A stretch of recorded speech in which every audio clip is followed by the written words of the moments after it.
Well, we haven't had to have much of a emergency episode of Lockdown Guardians this offseason. Who said the offseason was over? Guardians spent $4.5 million on Jacob Junis. Let's talk about it on an emergency Lockdown Guardians. Tanner Bagby of the Guardians, and you're listening to Locked On Guardians. You are Locked On Guardians, your daily podcast on the Cleveland Guardians. Part of the Locked On Podcast Network, your team every day. Welcome to a bonus emergency episode of Lockdown Guardians. We have a normal episode coming out on Friday. Listen to that if you haven't yet. But we are breaking into an emergency episode because Jeff and I were up talking late about the draft in baseball, and the Guardians late on February 13th signed Jacob Junis, 32-year-old right-hander, to a $4.5 million major league deal.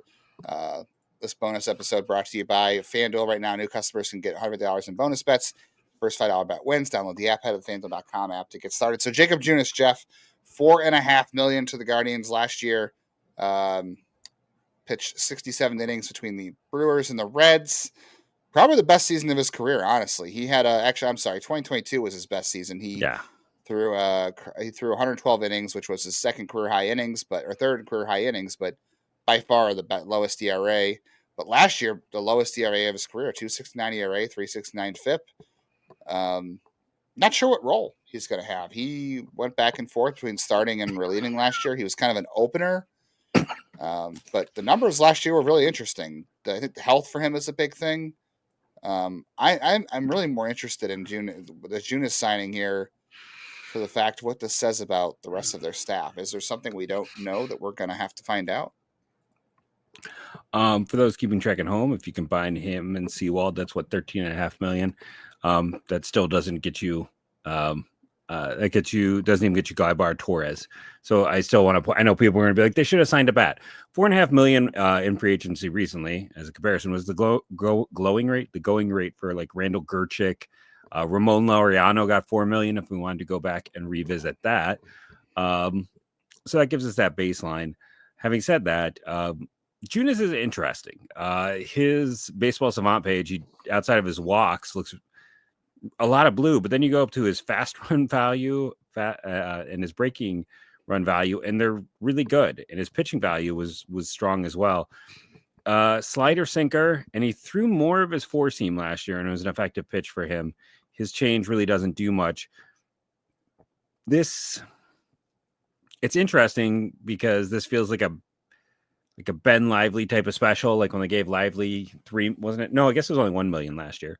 But Junis is kind of, I think, projects to be what we thought Ben Lively's role was going to be a year ago, which is long man in the pen, can give you some depth as a starter, fills that kind of last spot in the pen while also being a potential swing guy.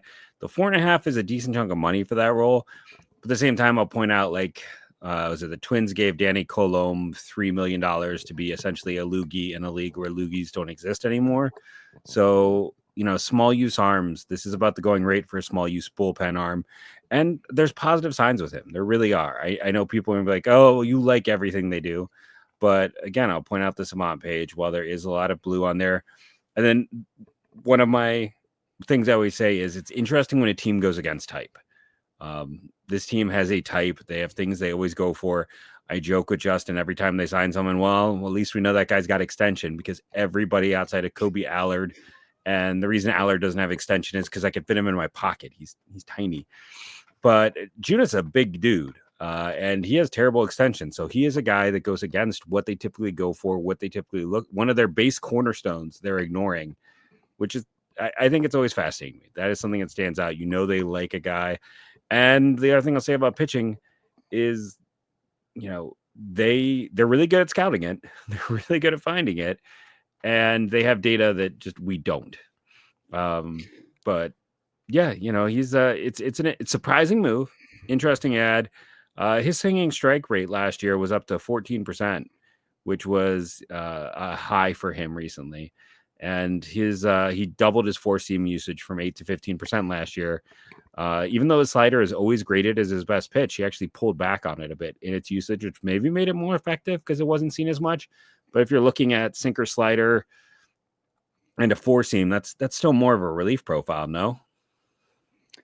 Yeah, having the 2-pitch mix kind of makes him more of a relief problem. You can kind of do both. Like you said, he could be kind of a swing man, which is basically what he was a year ago. He was like an opener for both teams. Um, yeah, changing the arsenal is very interesting. Like you said, going against type is always interesting. He's making more than Ben Lively this year, even, which is crazy. Ben Lively got to arbitration for the first time this past offseason, and he's only making 2 something, I think, right? Yeah, Ben Lively's contract for this year is 2.2. 2.25 million. Yeah, 2.25. So Junis is making more than Lively, which makes sense because Junis is coming off again, basically a career year for him.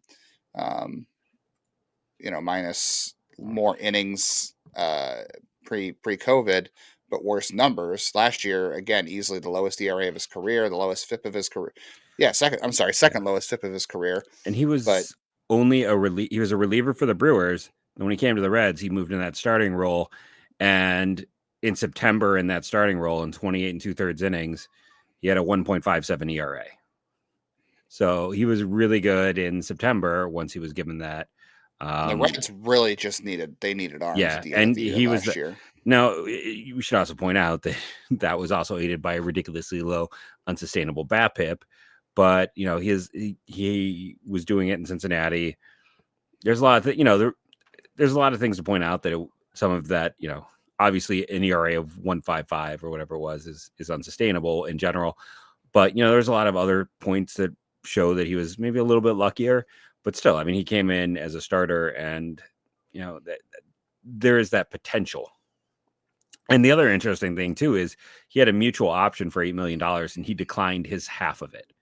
So he got $3 million by declining it, and then he'll get 4.5 here. So he still ends up less than if he had accepted the $8 million option from the Reds. He's the one who declined, not the Reds. Yeah. The thing I really like too, that's nuanced Savant too, is it looks at what the MLB average is for pitches in terms of drop and rise and where the pitches are moving. And the one thing you can look at on there with Junis is that for a guy who doesn't have extension on his fastball, and for a guy that doesn't throw hard, averages 92 miles an hour, which is in the 19th percentile, a lot of his pitches move more towards first base than league average. In terms of induced break too. So, might have more of a cutting action there instead of a four seam action. And he gets a lot more rise and sweep on his slider than MLB average too. So those are 2 pitches that are a little bit outliers too. If you're looking just on that graph, those are 2 pitches that are outliers. So I do think this is a swing man type situation here where he can kind of fill multiple roles. I'm just really curious to see who the odd man out is in all this, because on our regular episode we were talking up Slade Cicconi's pitch changes to his fastball, and I always thought he was going to be in the pen or in the minors. I think Slade has always been ticketed to the minors to work on refinement for learning new pitches. Yeah. I mean, but we've been working with the assumption, at least to start spring training, that they're going to give Tristan McKenzie the last chance to make the big league roster. I think Tristan McKenzie, this is, and who knows, maybe he's not healthy. I don't know. But I think this spells bad news for Tristan McKenzie, because this is a guaranteed major league deal. Making more than McKenzie. Right. And I also want to say this is very weird. His spin rate on his slider was the highest of his career last year. So that slider has always been a good pitch, and now it's at over 2,500 RPMs, which is a new high for him. So he had his So clearly some changes last year in the arsenal. And let's be honest too, when we're talking about this, the Brewers are very good at this. Very good at this. So maybe they identified something here, and obviously he went to the Reds in the trade after the deadline. The Reds have been no scrubs at pitching development either, but the Brewers, got a nice pitching coach there. Yeah, but the Brewers have been very good at this. So the one on one hand, who's that? I've never heard of him before. Who's Tobias Myers? I don't think. Hey, someone they fixed that I would take on this team in a heartbeat. Look, Aaron Savali was a mess. We're moving before on. He got. Okay, we're moving. Before he got to he was a mess for the Rays before he got to the Brewers. So they do a good job, and all of a sudden he goes to the Brewers. His slider has more RPMs. He starts throwing his four seam more than he has in recent years, and he's successful. the Brewers wanted to take a run at Montas, who had an expensive contract. So that's part of the reason that they moved on from Junis. It wasn't because he wasn't good. It was, because of it was a balancing of money. Yeah. All right. A little bit more on Jacob Junis here in a little bit. We won't go too deep in this episode, but we will get to more. Obviously, this is a all Jacob Junis episode of Locked On Guardians. It's an emergency edition. We'll get to more in just a second. Hey, right now, NBA season is hot, and we know that the All-Star game is here. If you are wanting to get in on the action, it's a great time to do so with FanDuel because new customers will get $150 in bonus bets if your first $5 bet wins. So if you're watching the NBA All-Star game this weekend, always a risky one to bet on, but my advice is if you want to have a little bit of fun with it, give it a shot to bet on Darius Garland in the three-point shot. Why not go with the Cleveland guy? And if you haven't been on FanDuel before, it's a great time to get in on the action. $5 bet on Darius Garland win the three-point contest. If it wins and you're a first-time customer, it's $150 in bonus bets for you. Just visit FanDuel.com to join today. That's FanDuel.com for your shot, $150 in bonus bets. Make every moment more with FanDuel, the official sports betting partner of the NBA.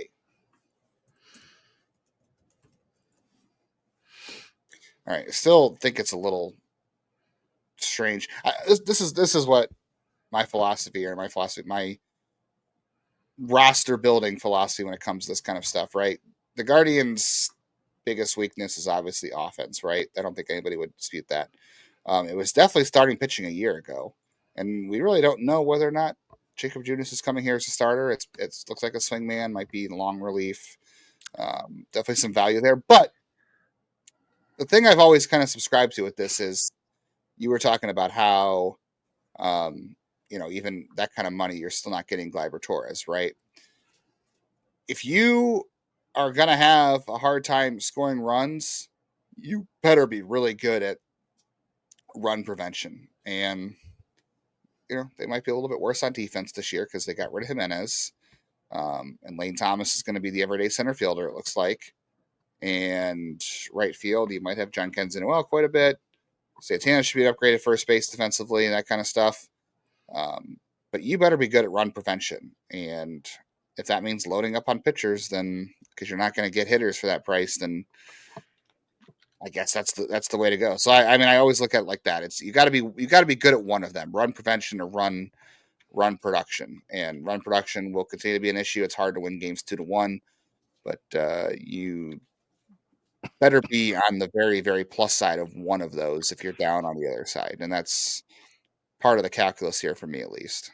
Yeah, and it should also be pointed out that he took a ball in the neck during batting practice last year, had to start the year on the 60-day disabled list. So I feel like, well, why did he have so few innings? He didn't debut until June.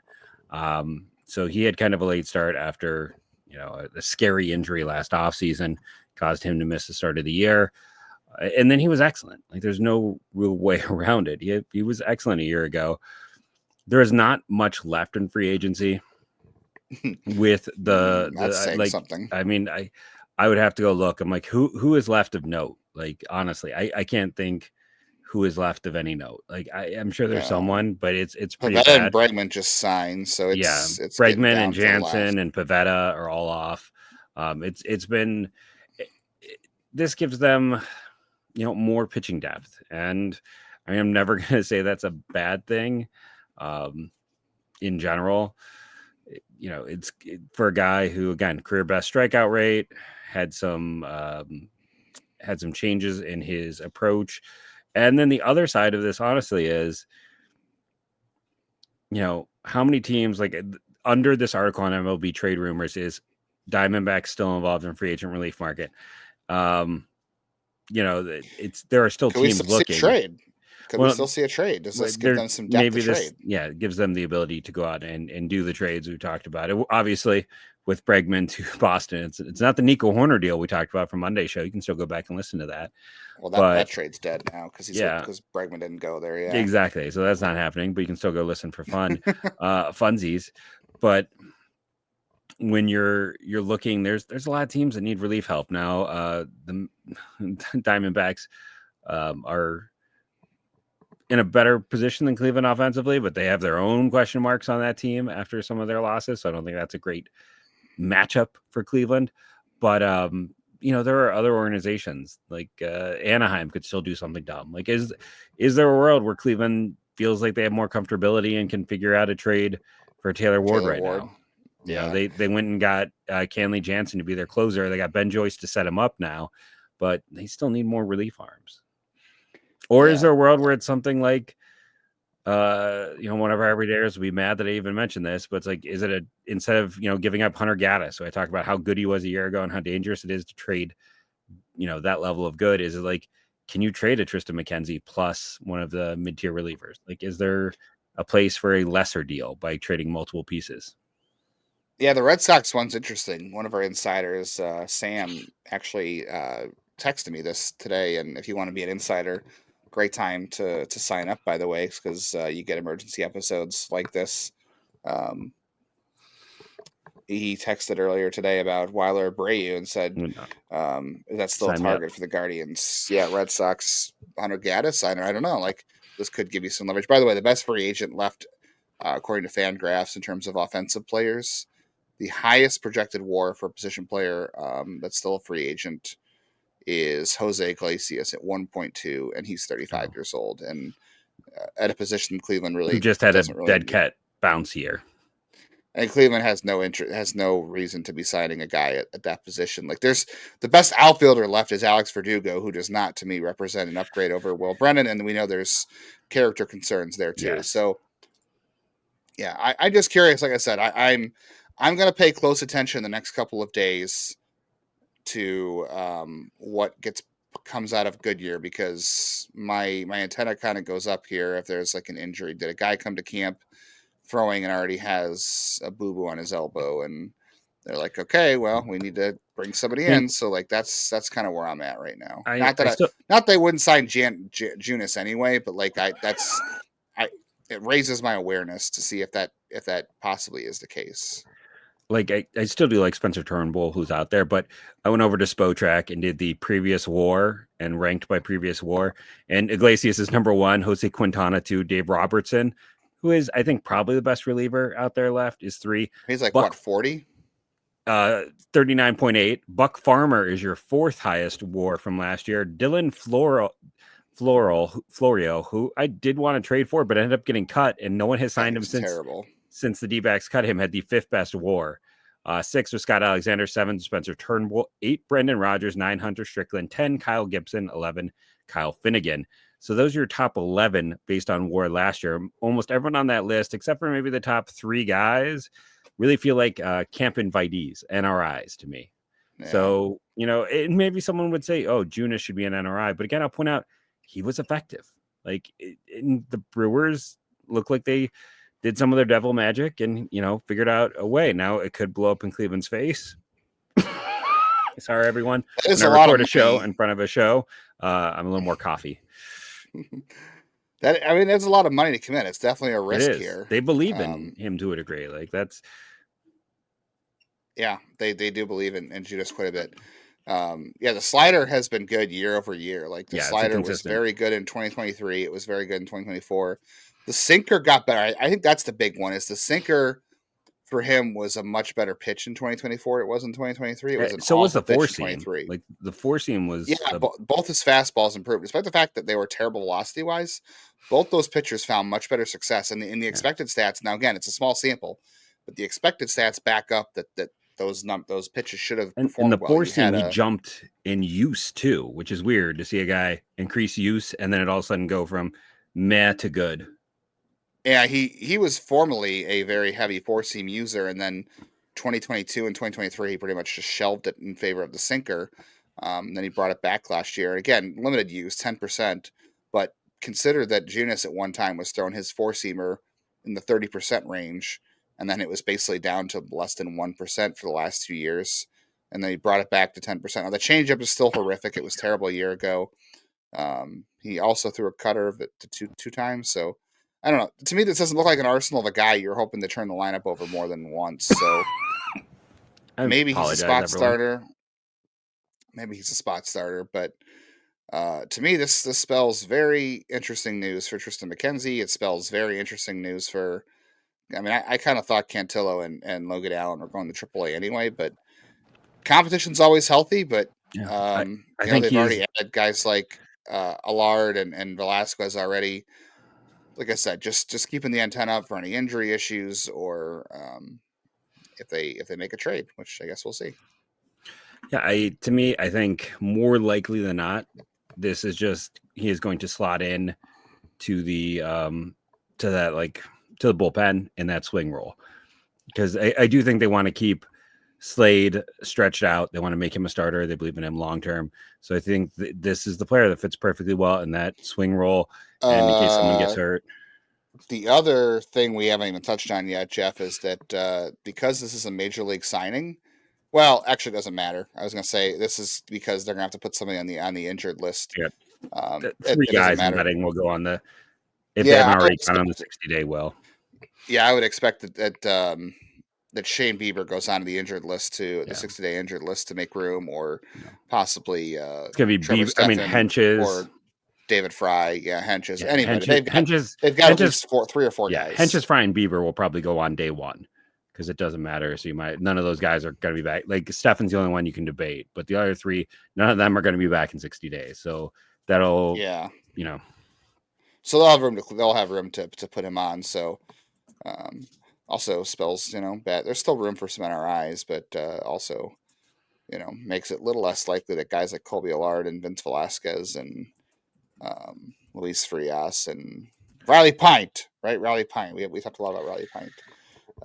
Riley Pint needs a lot of work, a lot of work. So I like Riley Pint. It's a nice addition, but Colorado doesn't know how to coach, so he's got a lot of years to catch up on here. And for everyone complaining, hey, again, they now have a higher payroll than a year ago. They do. The money. The money's been reinvested. I mean, they're gonna. The season they ended last season with $104 million payroll. Once you tack on this $4.5 million contract, they're going to be above the payroll they ended the year with last year. So the money, it's even. They didn't increase, but it's even. So, I'm sorry, the $4.5 million. Actually, I lied. The money is they're $4 million below where they were a year ago when it ended, but they're above where they started. When it ended, yes, they're above where they started. Correct. So, which to me is the important thing because if they're competing, they'll add. I have full faith in them adding. That's the other thing about this too is that if as we said in episodes past too, that you can't let these signings right now impact what you're gonna add later in the year. Hopefully hopefully adding later in the year and at the trade deadline. Like you can't spend the money now and not and say, well, we don't have it later. If you need to make additions. So, which I don't think will happen. That generally hasn't been the issue. For all the things that you can or can't say about this team, when they are in contention, they almost never say, well, we don't have the money to add at the deadline. If they're in contention, they always end up adding something, right? Like money tends not to be the main reason why they don't trade for somebody in July. I'll just throw this out there. I followed Luke Smales for a while. He's a 643 charts and a White Sox guy. Yeah, good follow. So his tweet here, I think this is a great shot to be a steal. Wanted him on the White Sox in my off-season plan. Thought he would command more than $4.5 million. So more than 4.5. Okay. Yes. Well, that would have made sense for the White Sox too, because they could have easily flipped him at the deadline 100% for something. But he can work as a starter or reliever. I like Luke. I think that's just because I know a lot of people aren't going to run out and talk about Junis, but it's like that's a smart person who had this as a wish list player. So it's just interesting to see some of those takes. I'm just curious to see if there's another branch to this. If this is just a signing because they want the depth and they like him, or if there is like another shoe dropping on this. Like I'm just keeping my ears and eyes open for anything because we haven't heard any Campbell yet. He's a solid swing man. And, we've seen this is about the cost of a low end reliever in free agency, and it's a solid swing man with the potential to be more. One thing we didn't mention on the main show, we should probably mention here, unless I don't think it came out yesterday, is in case you missed it, Pedro Avila is going to Japan. So the player there's that too. Yeah. He's replacing Avila. And I know some people wanted Avila to get a chance to start. I think this is a better, someone who's been in that role, and yeah, I think it's an interesting ad. I think it is a fun get. Like, I think when you look at it, 72% first pitch strike rating. That is how you don't walk guys, though. Strike one. And he is one of the best at not walking. He doesn't walk guys, and he just seemed to get better as the year went. And I don't know, of late, MLB average last year for first pitch strike was 62.4%.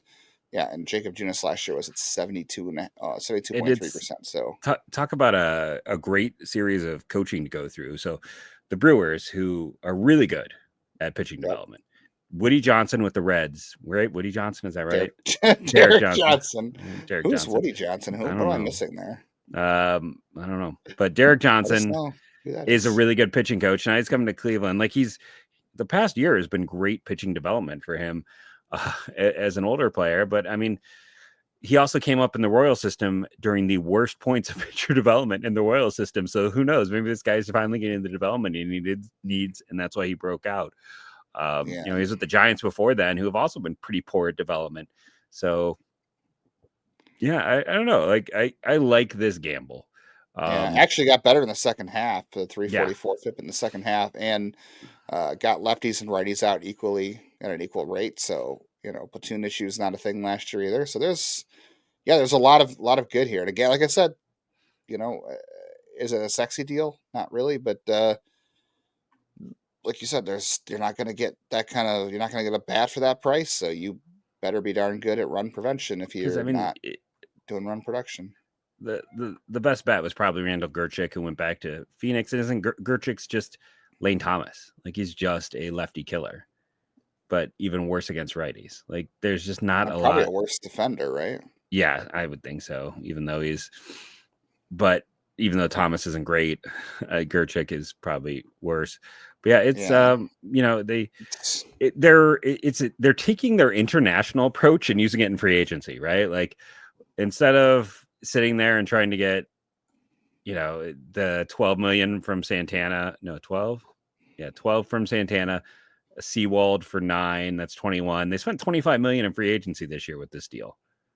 And I'm sure I'm forgetting someone. Instead of going out and trying to do, but maybe early on that's what they did. Like, we heard them talk about that they were in on a few other people, and we're like, how can they be in on that, dude? They might have been out there trying to throw around 1 year 25 million to a few people. And when it didn't work out, when that didn't come together, instead they took their approach to the international market. And while it hasn't been successful there, maybe it'll work better here of spreading it around a bit. And I mean, you can never have enough pitching. Let's be really honest about that. You can never have enough pitching. Yeah, no, absolutely. All right. Well, thanks for tuning into this emergency episode. You get two episodes on Friday. You get a Jacob Junis only, when the Guardians sign a free agent, we do it big because it doesn't happen very often. And we just happen to be, shooting the here at the end of the night. And that I was came through. I was entering data in a sheet while we talked, so I could start putting together some draft data sheets. That's where we were. That's my nerding out as I'm staying up late. So, but yeah, I was getting ready for bed, so. We'll get this up on YouTube. I'm gonna download it and get up a bonus episode, so you'll have 2 tomorrow. Hopefully you'll download them both, and hopefully that our main episode doesn't get absolutely slaughtered because this is about the Junis signing. Everyone's gonna be like, "Oh," but we hope you check them. Please check out both. The other ones, you have to check out our previous episode, which actually, if this is on YouTube, will be the next episode, because Justin and I had a big fight, and I need to find out if he is full of crap or not, because he's using a term I'd never heard of. I'm not going to ruin it here. I'm not going to even say what it is because I can't even remember the exact wording, but also so it doesn't get ruined. So please go check out that episode to let us know if I am just if I have this big gap of knowledge, or if Justin is making things up trying to mess with me. I promise I'm not.